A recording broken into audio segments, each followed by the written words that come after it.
Muy buenas tardes, queridos hermanos.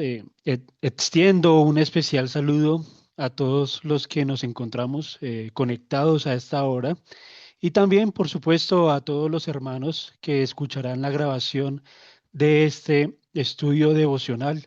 Hoy es 5 de julio de 2026, domingo, Día del Señor.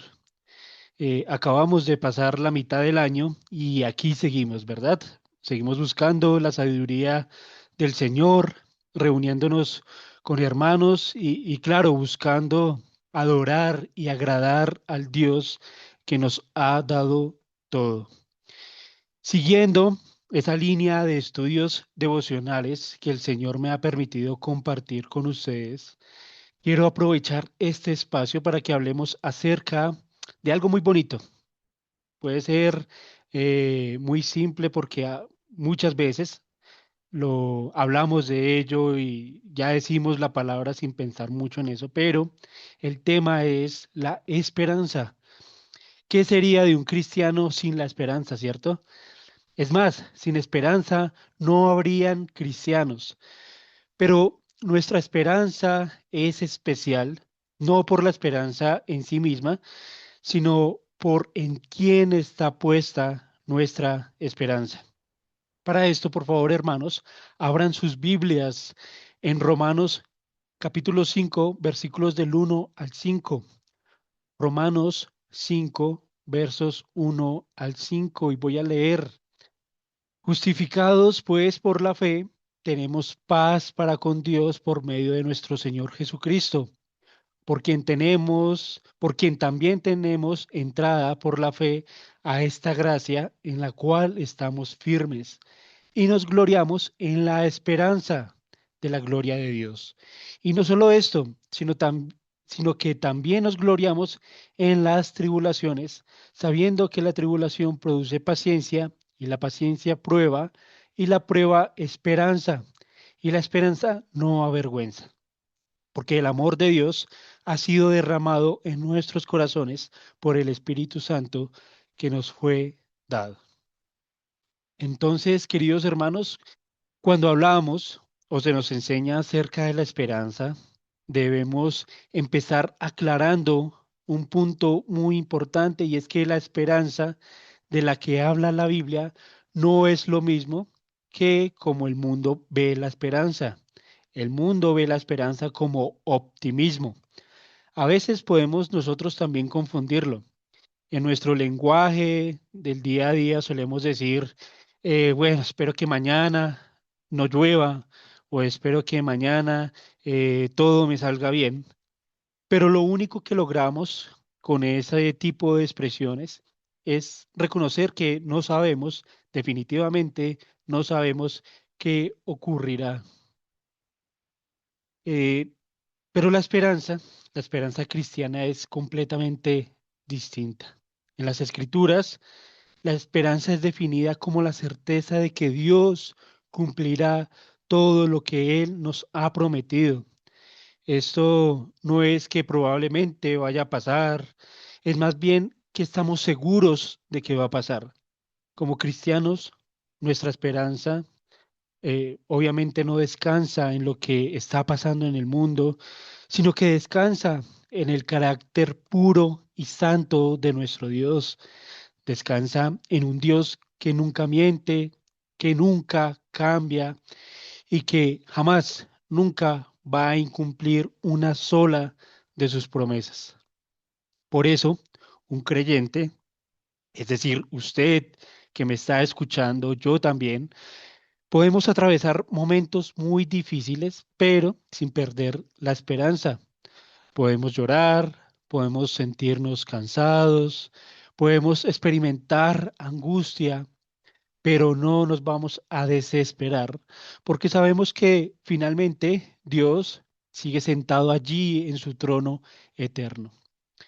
Pablo escribe estas palabras de Romanos a creyentes que conocían muy bien el sufrimiento. Conocían quizás mucho mejor el sufrimiento que otros cristianos de la época. Muchos eran perseguidos, eran rechazados, no solo por la sociedad, sino también por sus familias. Y también fueron privados de muchas comodidades o simplemente privados de muchos servicios básicos. Sin embargo, el apóstol Pablo no les ofrece una motivación de superación personal, de esas que conocemos muy bien hoy, que hay libros, entramos a cualquier almacén, está la parte de la sección de libros y todos son de superación personal. eh, las reflexiones que dan en la radio todas las mañanas tiene su parte de superación personal, algunas. No se trata de eso. Pablo no les da ese tipo de ánimos. eh, no les pide a los hermanos que piensen en positivo. Tampoco les pide que llenen sus cabezas de cosas bonitas y buenos deseos, buenos pensamientos. Más bien el apóstol Pablo les les recuerda las grandes verdades del Evangelio. Lo primero que menciona Pablo aquí en Romanos es la justificación por la fe. Y antes de hablar de esperanza, Pablo habla de la obra de Cristo. Eh, y eso, hermanos, es fundamental, porque nuestra esperanza no comienza con nosotros, no comienza con lo que está a nuestro alrededor, no comienza con lo que tengamos a nuestra disposición, sino que comienza con nuestro Señor Jesucristo. Mientras unas personas, mientras alguien en el mundo permanezca en sus pecados, pues esa persona no tiene una esperanza verdadera delante del Señor. Puede tener proyectos, sueños, metas como cualquier otra persona, como usted, como yo, pero no va a poseer esa esperanza que es eterna. La verdadera esperanza, querido hermano, querida hermana, nace cuando un pecador es reconciliado con Dios por medio de Cristo. Y eso ya pasó en algún momento de nuestras vidas. Esto es el fundamento de todo. Si Dios ya resolvió nuestro problema más grande, es decir, el problema del pecado y de la condenación, ¿cómo no vamos, hermanos, a confiar en Él para todo lo demás? ¿Cierto? Si Él ya nos rescató, ¿cómo no vamos a confiar en Él en todos los demás aspectos de nuestra vida? Por eso Pablo dice que tenemos paz para con Dios. Ya no somos enemigos del Señor, que ya no vivimos bajo condenación. Hemos sido adoptados como hijos y por eso podemos acercarnos confiadamente al trono de la gracia. Por eso podemos acercarnos con confianza a nuestro Padre, que es muy cercano, que está con nosotros. Y conocer esa verdad, hermanos, cambia completamente nuestra manera de enfrentar la vida. Muchas personas viven consumidas por un miedo constante. Temen perder el trabajo, temen enfermar, envejecer, temen fracasar económicamente y, pues el miedo que hay en todo el mundo y tienen miedo a morir. Los creyentes también enfrentamos esas realidades claramente. Obviamente también enfrentamos todo este tipo de cosas, pero las enfrentamos desde una posición completamente distinta. Sabemos que pertenecemos a Cristo y que Él está con nosotros. El mundo busca la esperanza en la economía, en la política, en la salud, en los avances tecnológicos o en sus propios recursos y capacidades. Pero todas estas cosas cambian. Hoy están, pero mañana desaparecen.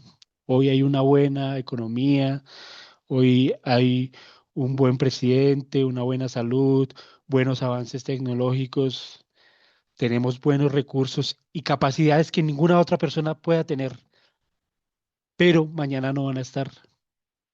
Todo pasa y el mundo constantemente está en eso. También está el otro lado. Hoy puede que no tengamos buena economía, no tengamos buen presidente, no tengamos buena salud, no tengamos avances tecnológicos que nos ayuden realmente y nuestros recursos se están acabando y nuestras capacidades con el paso de los años se están desgastando. Pero mañana puede ser diferente y en eso estamos viviendo constantemente, en no tener una certeza de lo que va a pasar mañana. La seguridad que tenemos hoy no va a ser la misma mañana, dentro de una semana, dentro de un año. La esperanza cristiana, en cambio, permanece porque está puesta en un Dios que permanece, que es eterno, que siempre va a estar. Pablo continúa diciéndonos que nos gloriamos en la esperanza de la gloria de Dios. Esta expresión de Romanos apunta a que vendrá, a lo que vendrá en el futuro. Nuestra historia, hermanos, la historia del cristiano todavía no ha terminado. Todavía estamos en un camino que sí tendrá una meta, pero mientras estemos vivos, la historia continúa. Tenemos una esperanza en una gloria que es futura. Sabemos que tristemente el mundo, ese mundo en el que aún vivimos, está quebrantado por el pecado. Hay enfermedades, injusticias, guerras, dolor, lágrimas. Sin embargo, el creyente sabe que este mundo no tiene la última palabra. Cristo volverá, hermanos. Esa es una excelente noticia. Cristo volverá, no lo olvide. Los muertos en Cristo resucitarán, nuestros cuerpos serán glorificados y el pecado desaparecerá para siempre. Y viviremos, hermanos, eternamente en la presencia de nuestro Señor. Esa ha sido la promesa de Dios Todopoderoso desde un principio. Esto no es un invento de los pastores, predicadores, iglesias, denominaciones. No, eso es algo real y es algo que va a suceder y no quiero, hermanos, que olviden esto en ningún momento de sus vidas. Nuestra esperanza cristiana también siempre mira hacia adelante. Eso explica por qué nosotros como cristianos, nosotros como iglesia, vivimos confiados, incluso mirando en nuestra historia, por ejemplo, a la iglesia primitiva que soportaron persecuciones con tanta firmeza, con tanta fuerza, con tanto ánimo. Ellos sabían que podían perder sus bienes, su libertad e incluso su vida, pero jamás perderían a Cristo. Así también nosotros podemos perderlo todo, pero jamás perderemos a Cristo. Cuando una persona comprende eso, cambia completamente sus prioridades, las prioridades de su vida, ¿verdad? Cuando usted se volvió cristiano, sus prioridades cambiaron totalmente. Luego Pablo dice algo que puede sorprender a la mayoría, puede sorprender a cualquiera, y es que nos gloriamos también en las tribulaciones. Es obvio que humanamente eso puede parecer absurdo. ¿Quién se alegra del sufrimiento, verdad? Nadie. Nadie disfruta del dolor. Además, la Biblia nunca nos pide a los cristianos fingir que el sufrimiento es agradable, que el sufrimiento nos gusta, ¿cierto? A veces pareciera que eso es lo que nos quieren enseñar pastores, teólogos, iglesias, que el cristiano tiene que sufrir porque es bonito. No, obviamente no nos gusta, pero en la palabra vemos que sí existe el sufrimiento para el escogido de Dios. Jesús lloró, David lloró, Jeremías lloró, Pablo, el que acaba de escribir, el que escribió eso, el que acabamos de leer, lloró. Los creyentes lloran, los cristianos lloramos, pero el creyente sabe que Dios nunca desperdicia nuestro sufrimiento, Él no lo pasa por alto. Pablo explica también lo que es una cadena de hechos muy interesantes. La tribulación produce paciencia. La paciencia produce carácter. El carácter produce esperanza. Es como el trabajo de un artesano. El oro pasa por el fuego para ser purificado. El agricultor espera meses antes de recoger la cosecha. El alfarero presiona con sus manos el barro para darle forma. Así también Dios utiliza la tribulación, las pruebas, para moldear nuestra fe y nuestro carácter, lo cual finalmente va a producir esperanza. Muchas veces le pedimos al Señor que quite inmediatamente nuestras dificultades, que desaparezcan pronto nuestros sufrimientos que ya no aguantamos. Y por supuesto, podemos orar por eso. Nadie le puede decir a usted, hermano, que no ore por eso. Pero también debemos preguntarnos, ¿qué quiere hacer Dios en mi vida mediante esta prueba? ¿Qué es lo que desea el Señor de mí en medio de esta tribulación? Quizás quiere enseñarme dependencia, quizás quiere enseñarme humildad, paciencia, confianza. Tal vez el Señor quiere desprender mi corazón de este mundo. Esa es una pregunta muy interesante que debemos hacernos en medio del sufrimiento. Ahora, hermanos, nuestra esperanza madura con el tiempo y lo hace precisamente cuando aprendemos que Cristo es suficiente en nuestras vidas. No conocemos el futuro, no entendemos todas las decisiones de Dios, pero conocemos al Padre, conocemos al Señor, a ese Dios que nos conduce y lo vamos conociendo a medida que vayamos leyendo nuestras Biblias, que vayamos orando diligentemente. Pensemos, por ejemplo, en un marinero, alguien que navega un barco. Esta persona puede atravesar una tormenta terrible, grandes olas que golpean el barco, que son demasiado fuertes. Y el viento parece querer destruirlo todo. Sin embargo, cuando el ancla de ese barco permanece firme, el barco puede ser golpeado, pero nunca va a ser arrastrado al fondo, nunca va a ser arrastrado sin control, ¿verdad? Y nuestra esperanza tiene un ancla, y esa ancla es Cristo. No estamos sostenidos por la fuerza de nuestra fe, por lo mucho que estemos entregados a la iglesia, por mucho que estemos entregados a las disciplinas espirituales, sino que la fidelidad de nuestro Salvador es la que nos tiene tomados, sujetados con fuerza. Por eso, la esperanza cristiana es objetiva, no depende de cuánto ánimo tengamos hoy, de cuántas ganas tengamos hoy de buscar al Señor. Hay días en los que nos sentimos también fuertes, hay días en los que nos sentimos débiles, hay días en los que nuestras emociones parecen una montaña rusa, ¿cierto?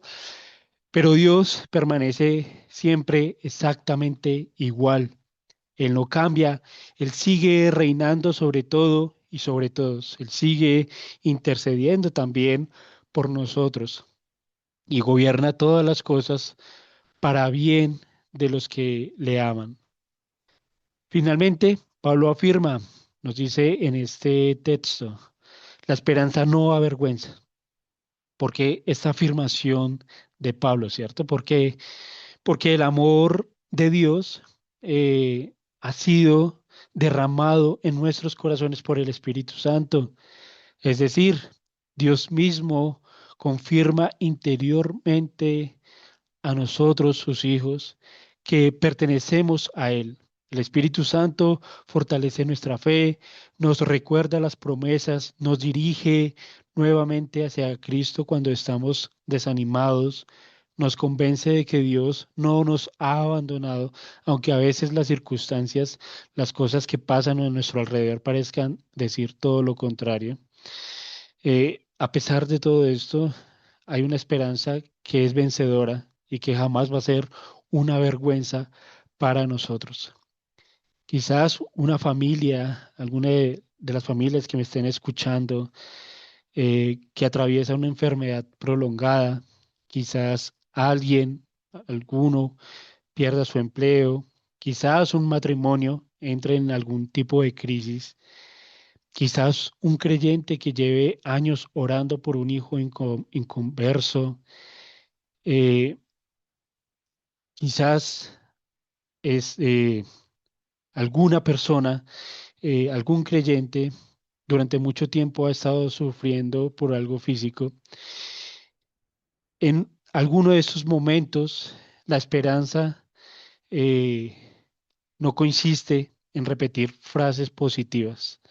Una persona que está en algún tipo de situación de estas no va a encontrar una esperanza repitiendo, leyendo frases positivas, las frases que van pasando por chat de WhatsApp todas las mañanas. No. La verdadera esperanza, queridos hermanos, consiste en volver una y otra vez a las promesas de Dios. La esperanza cristiana se alimenta de la palabra. Por eso los cristianos necesitamos leer las escrituras diariamente, necesitamos congregarnos, necesitamos escuchar la predicación, necesitamos participar de los sacramentos y necesitamos, obviamente, orar. Todos estos son medios de gracia mediante los cuales nuestro Señor fortalece nuestra esperanza.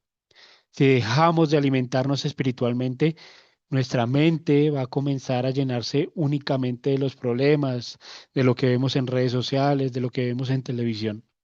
Pero cuando contemplamos nuevamente a Cristo, recordamos quién gobierna, quién está gobernando nuestra historia.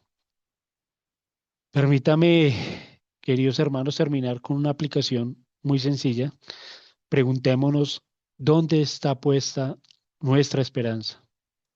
Algunas personas han puesto su esperanza en el dinero, otras en la salud, en sus hijos, en el gobierno, en su propia inteligencia.